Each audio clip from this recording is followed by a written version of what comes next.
الله أكبر. الحمد لله رب العالمين الرحمن الرحيم مالك يوم الدين إياك نعبد وإياك نستعين اهدنا الصراط المستقيم صراط الذين أنعمت عليهم غير المغضوب عليهم ولا الضالين. ألم تر كيف ضرب الله مثلا كلمة طيبة كشجرة طيبة أصلها ثابت وفرعها في السماء تؤتي أكلها كل حين بإذن ربها ويضرب الله الأمثال للناس لعلهم يتذكرون. ومثل كلمة خبيثة كشجرة خبيثة اجتثت من فوق الأرض ما لها من قرار يثبت الله الذين آمنوا بالقول الثابت في الحياة الدنيا وفي الآخرة ويضل الله الظالمين ويفعل الله ما يشاء. ألم تر إلى الذين بدلوا نعمة الله كفرا وأحلوا قومهم دار البوار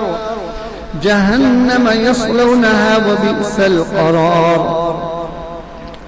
وجعلوا لله أندادا ليضلوا عن سبيله قل تمتعوا فإن مصيركم إلى النار.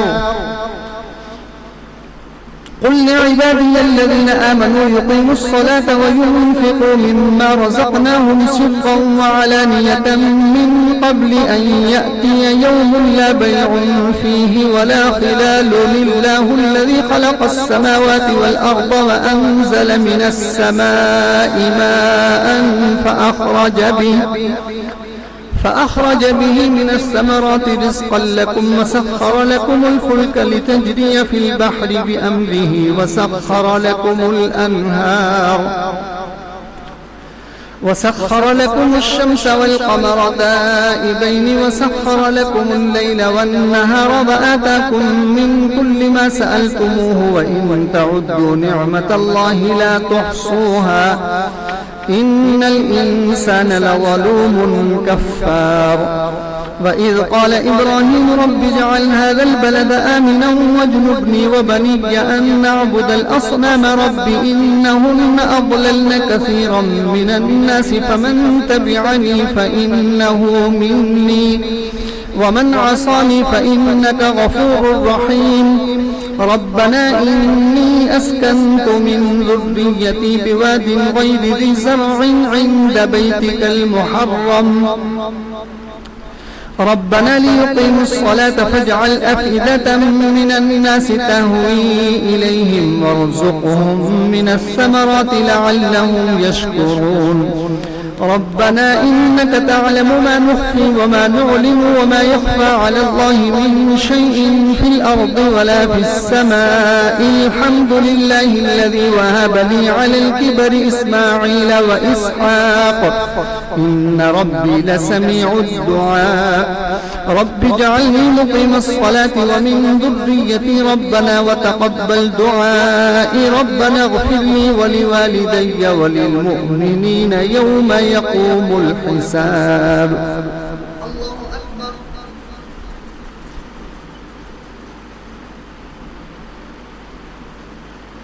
سمع الله لمن حمده. الله أكبر.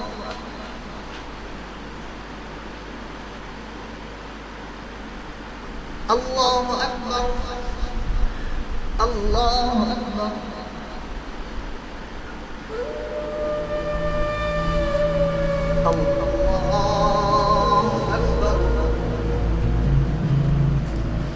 الحمد لله رب العالمين الرحمن الرحيم مالك يوم الدين إياك نعبد وإياك نستعين اهدنا الصراط المستقيم صراط الذين أنعمت عليهم غير المغضوب عليهم ولا الضالين. ولا تحسبن الله غافلا عما يعمل الظالمون إنما يؤخرهم ليوم تشخص فيه الأبصار مهطعين مقنعي رؤوسهم لا يرتد إليهم طرفهم وأفئدتهم هواء وأنذر الناس يوم يأتيهم العذاب فيقول الذين ظلموا ربنا أخرنا إلى أجل قريب نجب دعوتك ونتبع الرسل أولم تكونوا أقسمتم من قبل ما لكم من زوال وسكنتم في مساكن الذين ظلموا أنفسهم وتبين لكم كيف فعلنا بهم وضربنا لكم الأمثال وقد مكروا مكرهم وعند الله مكرهم وإن كان مكرهم لتزول منه الجبال فلا تحسبن الله مخلف وعده رسله إن الله عزيز ذو انتقام يوم تبدل الأرض غير الأرض والسماوات وبرزوا لله الواحد القهار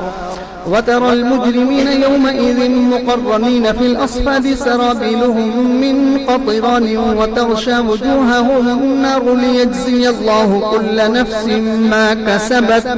إن الله سريع الحساب هذا بلاغ للناس ولينذروا به وليعلموا أنما هو إله واحد وليذكر أولو الألباب بسم الله الرحمن الرحيم ألف لام را تلك آيات الكتاب وقرآن مبين ربما يود الذين كفروا لو كانوا مسلمين ذرهم يأكلوا ويتمتعوا ويلههم الأمل فسوف يعلمون وما أهلكنا من قرية إلا ولها كتاب معلوم ما تسبق من أمة أجلها وما يستأخرون وقالوا يا أيها الذي نزل عليه الذكر إنك لمجنون لو ما تأتينا بالملائكة إن كنت من الصادقين ما ننزل الملائكة إلا بالحق وما كانوا إذا منظرين إنا نحن نزلنا الذكر وإنا له لحافظون ولقد أرسلنا من قبلك في شيع الأولين وما يأتيهم من رسول إلا كانوا به يستهزئون كذلك نسلكه في قلوب المجرمين لا يؤمنون به وقد خلت سنة الأولين ولو فتحنا عليهم بابا من السماء فظلوا فيه يعرجون لقالوا إنما سكرت أبصارنا بل نحن قوم مسحورون ولقد جعلنا في السماء بروجا وزيناها للناظرين وحفظناها من كل شيطان رجيم إلا من استرق السمع فأتبعه شهاب مبين والأرض مددناها وألقينا فيها رواسي وأنبتنا فيها من كل شيء موزون وجعلنا لكم فيها معايش ومن لستم له برازقين وإن من شيء إلا عندنا خزائنه وما ننزله إلا بقدر معلوم وأرسلنا الرياح لواقح فأنزلنا من السماء ماء فأسقيناكموه وما أنتم له بخازنين وإنا لنحن نحيي ونميت ونحن الوارثون ولقد علمنا المستقدمين منكم ولقد علمنا المستأخرين وإن ربك هو يحشرهم إنه حكيم عليم ولقد خلقنا الإنسان من صلصال من حمأ مسنون والجان خلقناه من قبل من نار السموم وإذ قال ربك للملائكة إني خالق بشرا من صلصال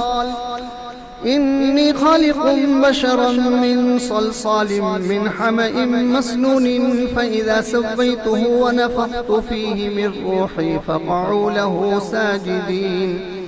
فسجد الملائكة كلهم أجمعون إلا إبليس أبى أن يكون مع الساجدين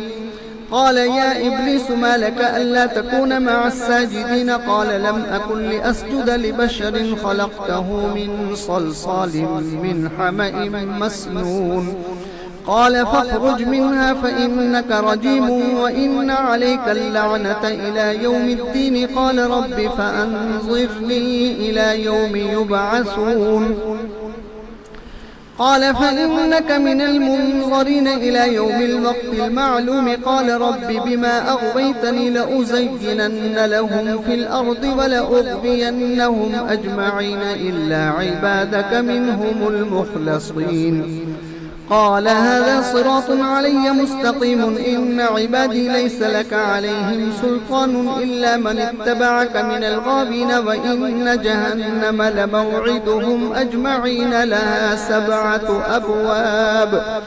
لكل باب منهم جزء مقسوم إن المتقين في جنات وعيون ادخلوها بسلام آمنين ونزعنا ما في صدورهم من غل إخوانا على سرر متقابلين لا يمسهم فيها نصب وما هم منها بمخرجين نبئ عبادي أني أنا الغفور الرحيم وأن عذابي هو العذاب الأليم ونبئهم عن ضيف إبراهيم إذ دخلوا عليه فقالوا سلاما قال إنا منكم وجلون قالوا لا توجل إنا نبشرك بغلام عليم قال أبشرتموني على أن مسني الكبر فبم تبشرون قالوا بشرناك بالحق فلا تكن من القانطين قال ومن يقنط من رحمة ربه إلا الضالون قال فما خطبكم أيها المرسلون قالوا إنا أرسلنا إلى قوم مجرمين إلا آل لوط إنا لمنجوهم أجمعين إلا امرأته قدرنا إنها لمن الغابرين فلما جاء آل لوط المرسلون قال إنكم قوم منكرون قالوا بل جئناك بما كانوا فيه يمترون وأتيناك بالحق وإنا لصادقون الله أكبر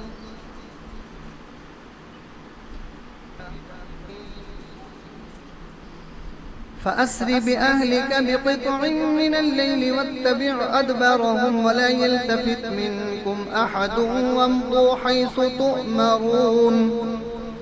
وقضينا إليه ذلك الأمر أن دابر هؤلاء مقطوع مصبحين وجاء أهل المدينة يستبشرون قال إن هؤلاء ضيفي فلا تفضحون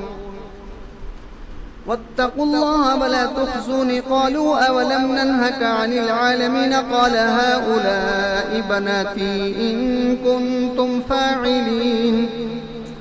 لعمرك إنهم لفي سكرتهم يعمهون فأخذتهم الصيحة مشرقين فجعلنا عاليها سافلها وأمطرنا عليهم حجارة من سجيل إن في ذلك لآيات للمتوسمين وإنها لبسبيل مقيم إن في ذلك لآية للمؤمنين وإن كان أصحاب الأيكة لظالمين فانتقمنا منهم وإنهما لبإمام مبين ولقد كذب أصحاب الحجر المرسلين وآتيناهم آياتنا فكانوا عنها معرضين وكانوا ينحتون من الجبال بيوتا آمنين فأخذتهم الصيحة مصبحين فما أغنى عنهم ما كانوا يكسبون وما خلقنا السماوات والأرض وما بينهما إلا بالحق وإن الساعة لآتية فاصفح الصفح الجميل إن ربك هو الخلاق العليم ولقد آتيناك 7 من المثاني والقرآن العظيم لا تمدن عينيك إلى ما متعنا به أزواجا منهم ولا تحزن عليهم واخفض جناحك للمؤمنين وقل إني أنا النذير المبين كما أنزلنا على المقتسمين الذين جعلوا القرآن عضين فوربك لنسألنهم أجمعين عما كانوا يعملون فاصدع بما تؤمر وأعرض عن المشركين إنا كفيناك المستهزئين الذين يجعلون مع الله إلها آخر فسوف يعلمون ولقد نعلم أنك يضيق صدرك بما يقولون فسبح بحمد ربك وكن من الساجدين واعبد ربك حتى يأتيك اليقين. الله أكبر. بسم الله الرحمن الرحيم أتى أمر الله فلا تستعجلوه سبحانه وتعالى عما يشركون ينزل الملائكة بالروح من أمره على من يشاء من عباده أن أنذروا أنه لا إله إلا أنا فاتقون خلق السماوات والأرض بالحق تعالى عما يشركون خلق الإنسان من نطفة فإذا هو خصيم مبين والأنعام خلقها لكم فيها دفء ومنافع ومنها تأكلون ولكم فيها جمال حين تريحون وحين تسرحون وتحمل أثقالكم إلى بلد لم تكونوا بالغيه إلا بشق الأنفس إن ربكم لرؤوف رحيم والخيل والبغال والحمير لتركبوها وزينة ويخلق ما لا تعلمون وعلى الله قصد السبيل ومنها جائر ولو شاء لهداكم أجمعين هو الذي أنزل من السماء ماء لكم منه شراب ومنه شجر فيه تسيمون ينبت لكم به الزرع والزيتون والنخيل والأعناب ومن كل الثمرات إن في ذلك لآية لقوم يتفكرون وسخر لكم الليل والنهار والشمس والقمر والنجوم مسخرات بأمره إن في ذلك لآيات لقوم يعقلون وما ذرأ لكم في الأرض مختلفا ألوانه إن في ذلك لآية لقوم يذكرون وهو الذي سخر البحر لتأكلوا منه لحما طريا وتستخرجوا منه حلية تلبسونها وترى الفلك مواخر فيه ولتبتغوا من فضله ولعلكم تشكرون وألقى في الأرض رواسي أن تميد بكم وأنهارا وسبلا لعلكم تهتدون وعلامات وبالنجم هم يهتدون أفمن يخلق كمن لا يخلق أفلا تذكرون وإن تعدوا نعمة الله لا تحصوها إن الله لغفور رحيم والله يعلم ما تسرون وما تعلنون والذين يدعون من دون الله لا يخلقون شيئا وهم يخلقون أموات غير أحياء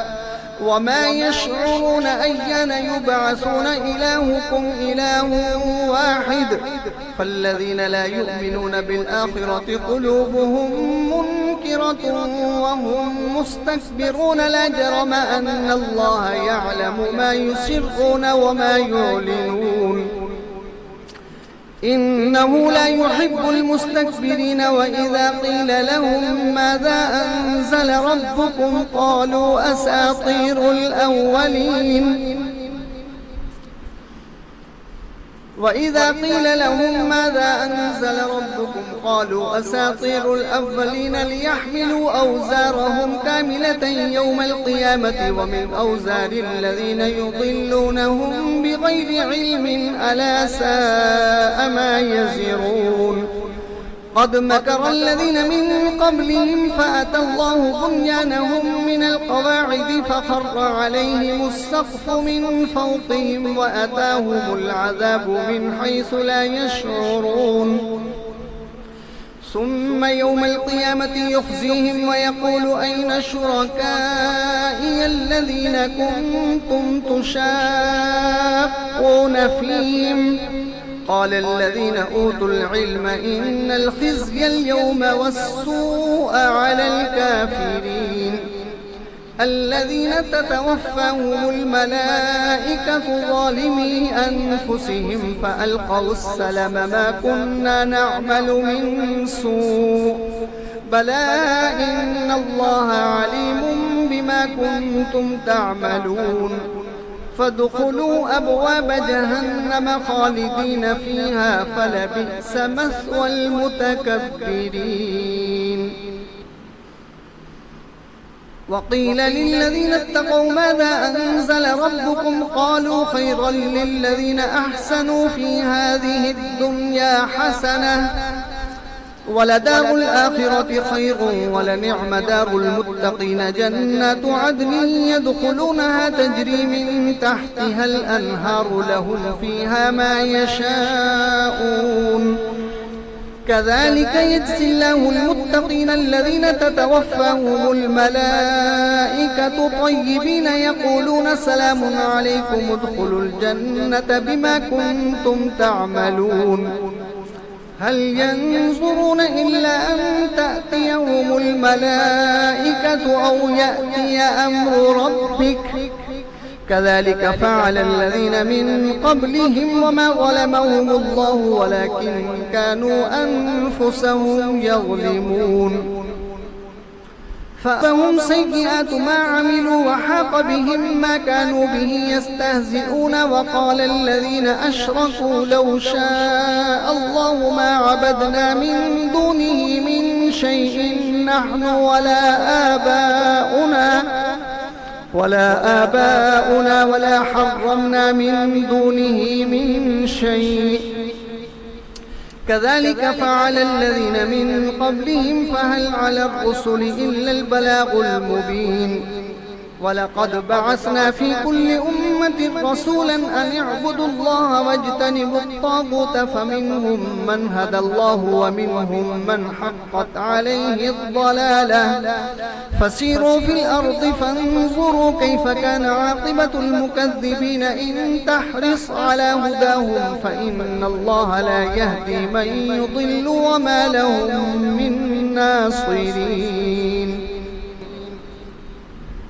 وأقسموا بالله جهد أيمانهم لا يبعث الله من يموت بلى وعدا عليه حقا ولكن أكثر الناس لا يعلمون ليبين لهم الذي يختلفون فيه وليعلم الذين كفروا أنهم كانوا كاذبين إنما قولنا لشيء إذا أردناه أن نقول له كن فيكون والذين هاجروا في الله من بعد ما ظلموا لنبوئنهم في الدنيا حسنة ولأجر الآخرة أكبر لو كانوا يعلمون الذين صبروا وعلى ربهم يتوكلون وما أرسلنا من قبلك إلا رجالا نوحي إليهم فاسألوا أهل الذكر إن كنتم لا تعلمون بالبينات والزبر وأنزلنا إليك الذكر لتبين للناس ما نزل إليهم ولعلهم يتفكرون أفأمن الذين مكروا السيئات أن يخسف الله بهم الأرض أو يأتيهم العذاب من حيث لا يشعرون أو يأخذهم في تقلبهم فما هم بمعجزين أو يأخذهم على تخوف فإن ربكم لرؤوف رحيم